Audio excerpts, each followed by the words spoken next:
隨後異地中心為佇安南區的愛幸福工作坊，針對心智障礙者，除了一般工作技能加生活自主訓練，較特別的也有藝術陪伴加潛能開發。今年佇昆山科技大學視傳系的合作，規劃了愛有勁藝術特展，對1樓到3樓的牆面佈置了中心13位原生藝術家的作品，用印象自然單純的畫筆來表達內心的感受，進一步建立自我的價值。因為我們是以藝術為名，希望成為這裡的一個主要的特色，所以吸引了這些的畫家前來了。然後這些畫家可能原來他對自己也沒有那麼自信，覺得說我真的是畫家嗎？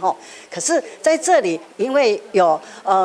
專門的老師也幫忙協助他們，把他們的潛能也引導出來所以才有今天的成果。其中特地講的是自閉症藝術家楊杰漢，用代表性的動物世界、機器人等線條的組合，除了登上南美館參展，也把受邀請到台日交流的國際舞台，成為台灣之光。伊無需要言語，已經用豐富的作品來展現伊的生命力。他是自閉症的嘛，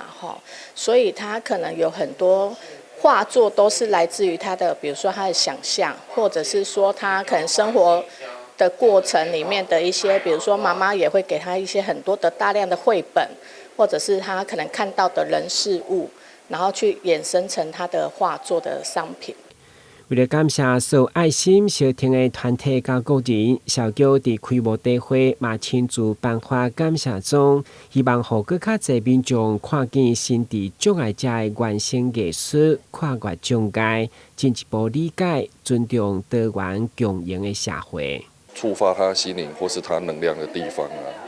所以就會讓說這個社會也會覺得，或是他的家長也會覺得說，他其實有他的生下他來有他的用處，有他的那